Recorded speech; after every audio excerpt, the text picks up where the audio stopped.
અને આપણે બિલકુલ નથી ઈચ્છતા કે આપણા દેશની હાલત પણ નેપાળ જેવી થાય સાહેબ. નમસ્કાર મિત્રો, વાત કરવી છે આજે મારે હેલ્મેટના કાયદા વિશે. છેલ્લા 7-8 દિવસથી હું જોઉં છું ગુજરાતની અંદર હેલ્મેટના કાયદાનો જે વિરોધ ચાલી રહ્યો છે. આ અગાઉ પણ મેં આના વિશે વિડીયો મૂકેલો છે. આજે ફરીવાર મૂકવાનું મન થાય છે, કેમ કે છેલ્લા 7-8 દિવસથી નેતાઓ કંઈક અલગ વાત કરે છે, પોલીસ તંત્ર ક્યાંક અલગ વાત કરે છે, અને પ્રજાની હાલત, ગુજરાતની પ્રજાની હાલત ફૂટબોલના દડા જેવી થઈ ગઈ છે. સ્પેશિયલી તો હું સાહેબને, જે આપણા દેશના માનનીય વડાપ્રધાન સાહેબ નરેન્દ્ર મોદી સાહેબને સંબોધીને એક વાત કહેવા માંગુ છું કે આજે હું એક રેસ્ટોરન્ટ ચલાવું છું. મારી ફૂડ ક્વોલિટી ગમે તેવી હોય, ખૂબ સારી હોય, પરંતુ મારી સર્વિસ અને મારી હોસ્પિટાલિટી ઝીરો હોય ને સાહેબ, તો મારું લાંબુ ન ચાલે. એવી જ હાલત આપણા દેશમાં થવા જઈ રહી છે. તમારા થકી આપણા ભારત દેશનું નામ દેશ દુનિયાની અંદર ખૂબ સારી રીતે ગાજી રહ્યું છે, અને ગર્વની વાત છે, ગાજવું પણ જોઈએ. આપણો દેશ દુનિયા લેવલે જે પ્રશંસા મેળવી રહ્યો છે તે એક ગર્વની વાત છે સાહેબ. પણ થોડી સાહેબ નીચેના લેવલમાં નજર મારો સાહેબ. આપ આ દેશના રાજા છો અને તમારી પ્રજાની હાલત દડા જેવી થઈ છે. તમારા નિમેલા સેનાપતિઓ, પોલીસ તંત્ર પ્રજાને બોલની જેમ રમાડી રહ્યું સાહેબ.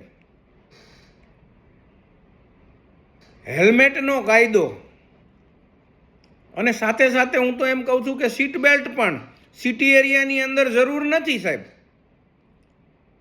આપશ્રીને વિનંતી છે કે પ્રજાની આટલી જ ચિંતા થતી હોય તો એવો કાયદો લાવો કે જે લોકો હેલ્મેટ પહેરેલું હોય, સીટ બેલ્ટ પહેરેલો હોય અને એક્સિડન્ટની અંદર મૃત્યુ પામે તો એને સરકાર તરફથી 25 કે 50 લાખ રૂપિયાનું વળતર મળશે. જે લોકોને સાહેબ વળતરની જરૂરિયાત હશે એ આપોઆપ હેલ્મેટ અને સીટ બેલ્ટ પહેરશે સાહેબ. આટલી પ્રેશરથી આ બધા કાયદાનું પાલન કરાવવાની શું જરૂર છે સાહેબ? અને એની સાથે સાથે આજે લોકોને સમાજની અંદર એટલી બધી ખરાબ ભયંકર હાલતમાંથી લોકો પસાર થઈ રહ્યા છે ને સાહેબ. ખાવાના ફાફા છે, એમાં પોલીસ તંત્ર 500, 1000 ને 2000ના ચલાણો પકડાવે છે. હવે એ લોકોને ખાવાના ફાફા હોય અને 500, 1000 કે 2000 રૂપિયા દંડ ભરવો પડે ને સાહેબ, તો ખૂબ જ તકલીફ થતી હોય સાહેબ. અને આપણે બિલકુલ નથી ઈચ્છતા કે આપણા દેશની હાલત પણ નેપાળ જેવી થાય સાહેબ. કારણ કે આ પ્રજા છે, પ્રજા લોકોને ચૂંટણી જીતાડવાનું પણ જાણે છે અને હરાવવાનું પણ જાણે છે સાહેબ. તો થોડું નીચેના લેવલે નજર નાખો સાહેબ.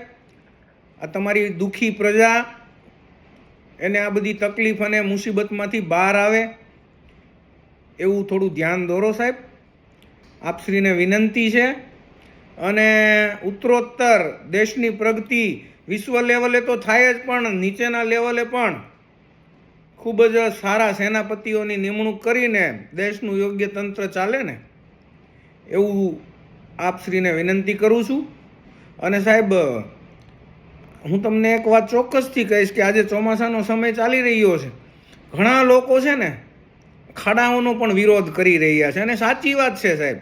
રોડ રસ્તાઓની હાલત એટલી બધી ખરાબ ને એટલી બધી ગંભીર છે અત્યારે, તો ટોલ લેવાનું તો બંધ નથી થતું સાહેબ. ટોલના પૈસા ઉઘરાણા કરવા માટે તો બધા રેડી જ હોય છે. કામ કોઈને કરવું નથી. વાત જ્યારે ઉઘરાણાની આવે ને ત્યારે બધા અવ્વલ નંબર પર હોય છે સાહેબ.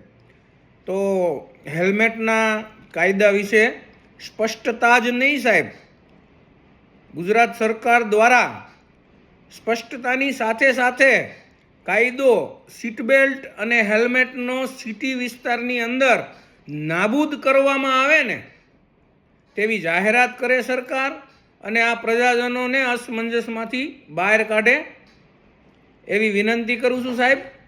ધન્યવાદ.